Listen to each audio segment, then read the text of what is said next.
하나님 말씀 보겠습니다. 구약 성경 창세기 5장 1절에서 5절까지입니다. 신약 구약 6쪽입니다.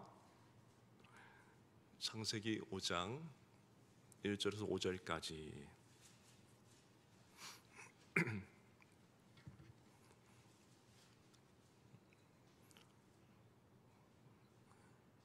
우리 교독하겠고요. 제가 먼저 읽고 마지막 절은 같이 읽습니다.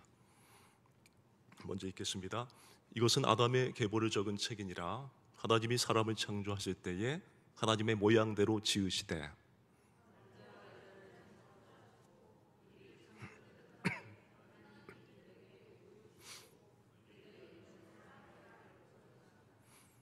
아담은 130세에 자기의 모양 곧 자기의 형상과 같은 아들을 낳아 이름을 셋이라 하였고,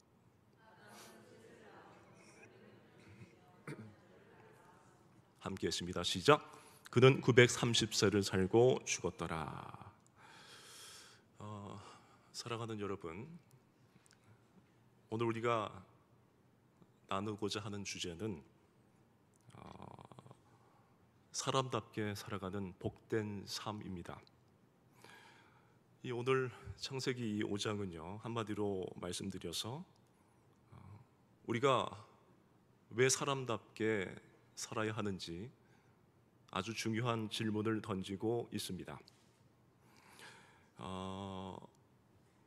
우리는 각자 하나님이 주신 고유한 목적을 가지고 이 땅에 태어납니다.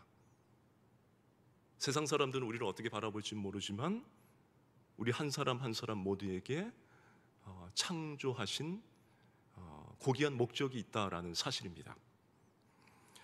하지만 우리는 종종 우리 자신이 무엇을 위해 살아가는지, 그리고 어떤 삶이 진정으로 복된 삶인지 진짜로 헷갈리기도 합니다. 고난이 복이긴 한데 고난이 믿는 자가 억수로 많지 않습니까? 과연 이게 하나님의 목적이신가? 라는 어떤 생각을 해보게 됩니다.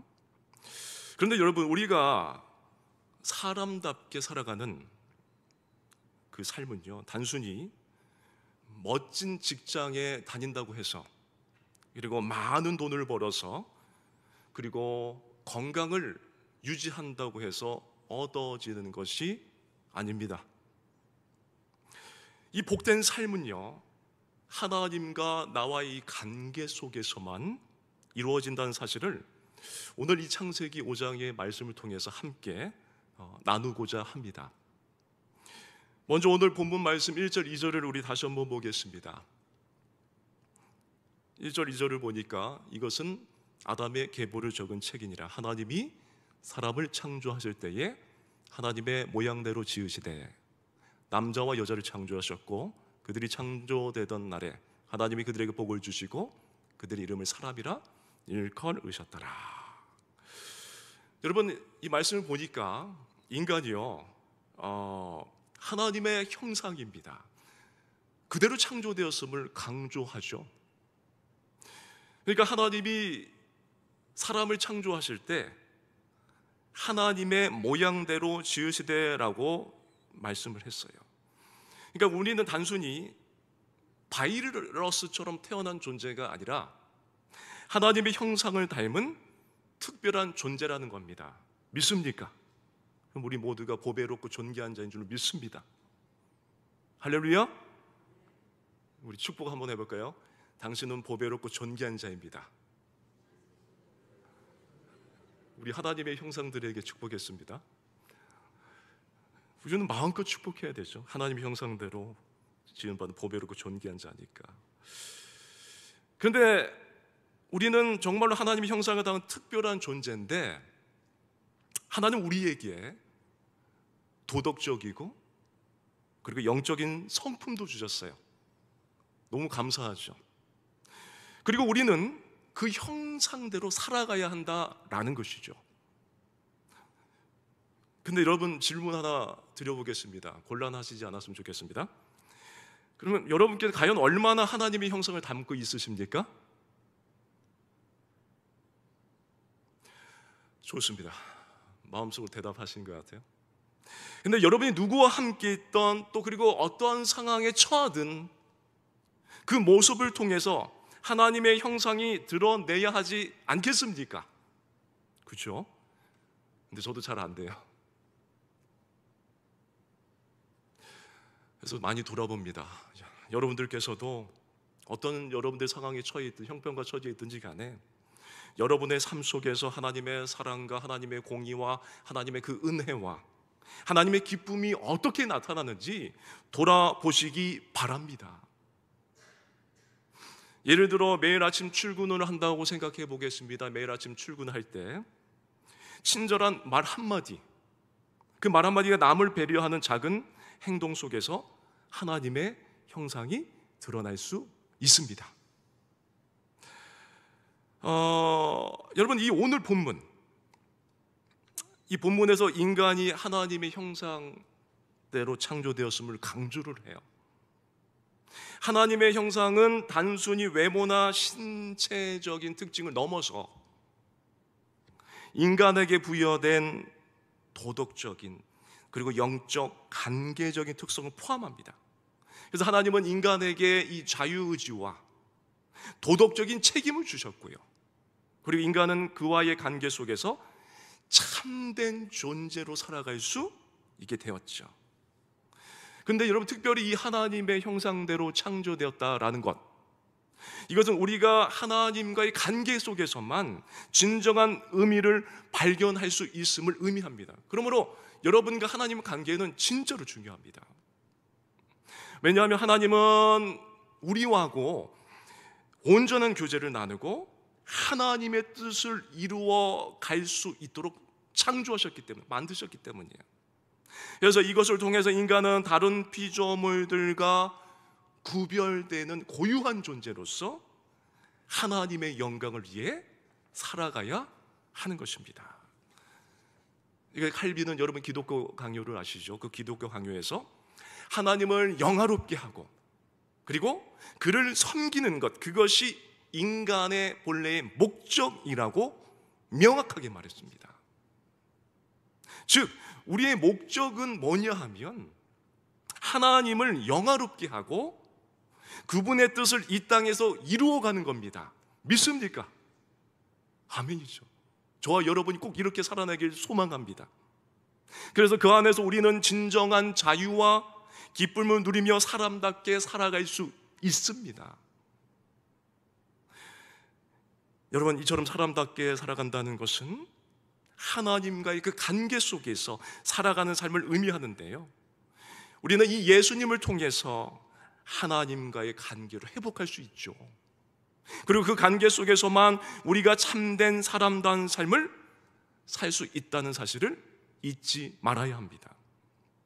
그래서 여러분, 우리가 매일 아침 회사에 가면서 출근길에 전쟁처럼 이 싸우게 되는 경우가 많은데, 근데 어느 날 누군가가 밝은 미소로 오늘 하루도 화이팅!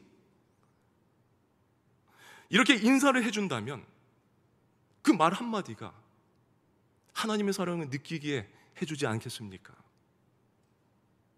무슨 말입니까? 우리는 이런 작은 일에서 하나님의 형상을 반영해야 하는 존재로 태어났다라는 것입니다.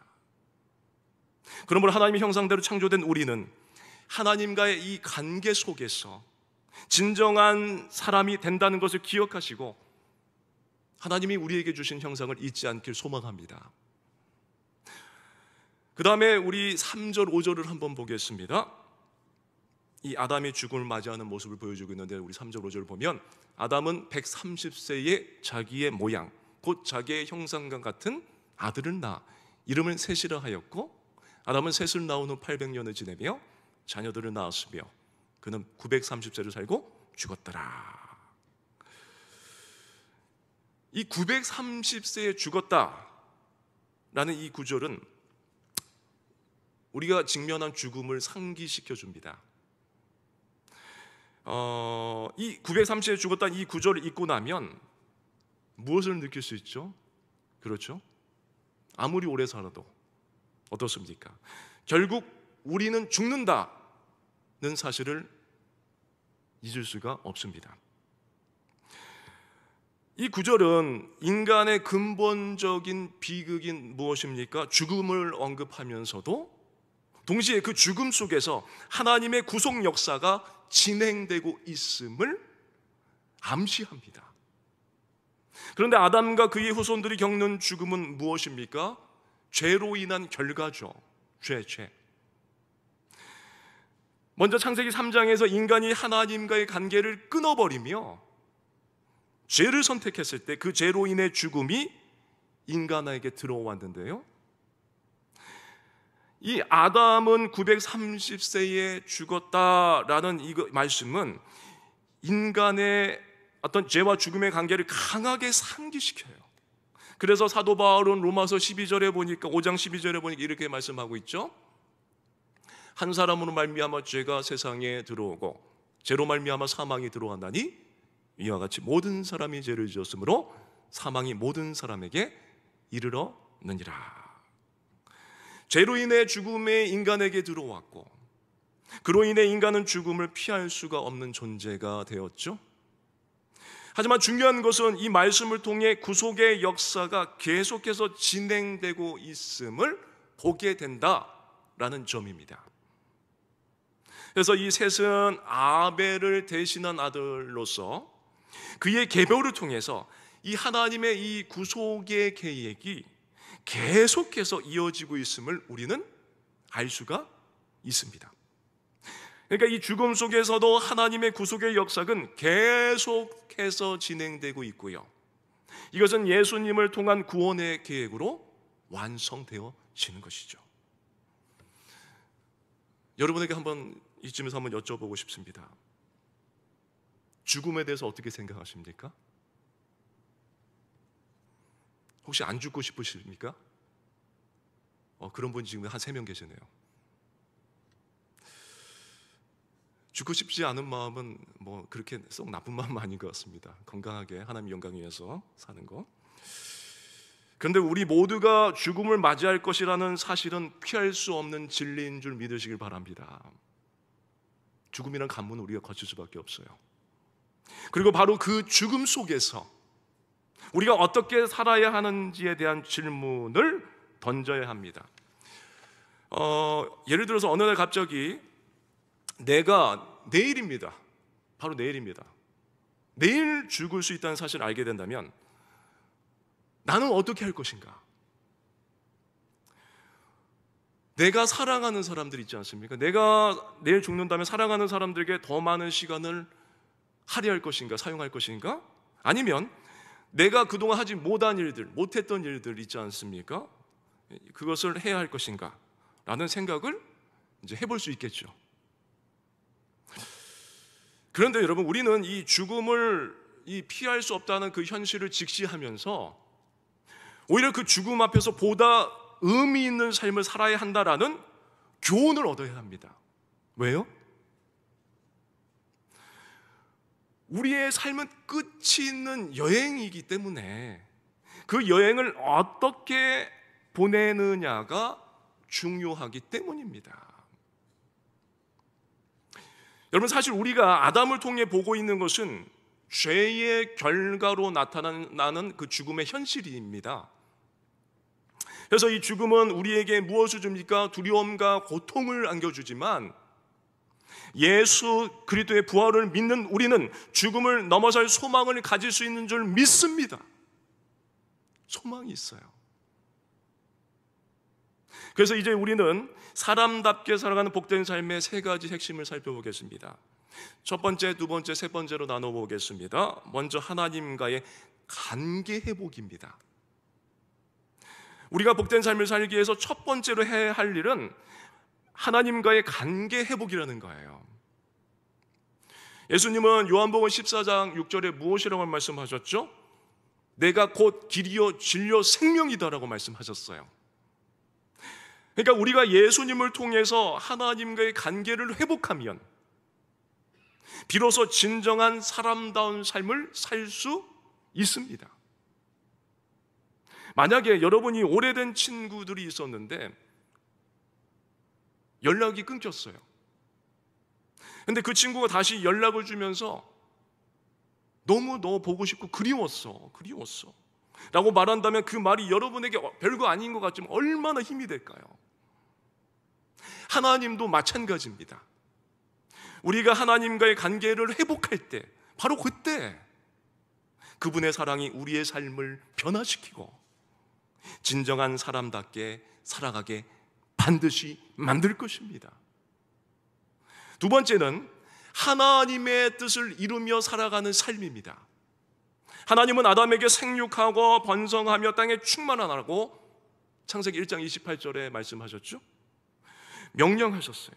그런데 이 명령은 단순히 지식을 낳고 뭡니까? 번성하라는 것만을 뜻하지 않습니다. 하나님이 원하시던 대로 세상에서 그분의 뜻을 이루어가라는 사명을 주셨습니다. 그러니까 우리가 세상에서 하나님의 뜻을 이루며 살아갈 때 우리의 삶은 복된 삶이 된다는 거예요. 예를 들어서 여러분이 작은 동네에 요즘 뭐가 많습니까? 카페를 한다고 한번 예를 들어 보겠습니다. 손님이 많이 오지 않아요. 그래서 매일매일 진짜 힘듭니다.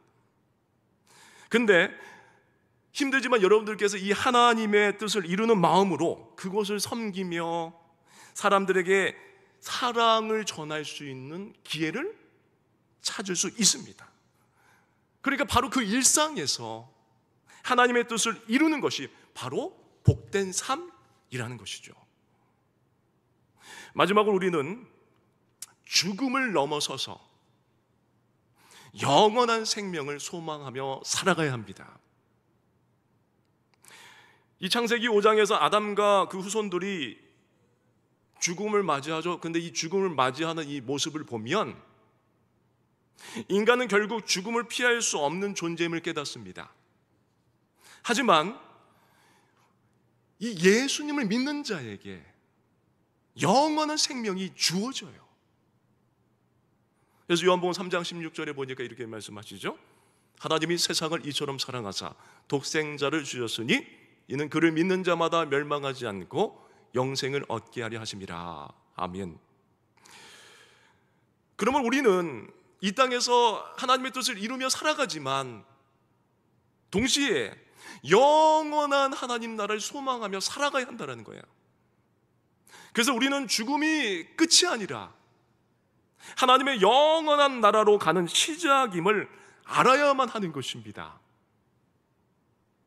그래서 여러분이 만약에 예를 들어 봤을 때 힘들고 지친 하루를 보내고 또 그리고 힘들었던 한 해를 또 지나고 있을 때 여러분의 마음속에 하나님 나라의 소망을 두고 살면 잠시 잠깐 겪고 있는 이 땅의 고난과 어려움이 영원한 생명을 향한 가벼운 발걸음으로 변할 수 있다는 것입니다.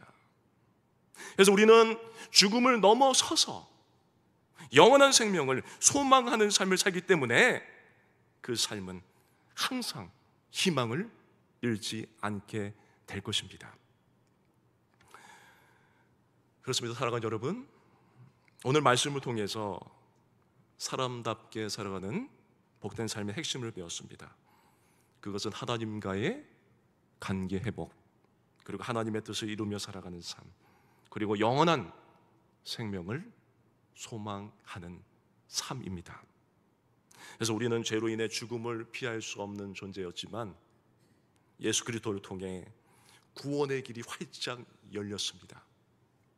그래서 우리가 그분과의 관계 속에서 살아갈 때 하나님이 주시는 복된 삶을 분명히 경험할 수 있을 것입니다.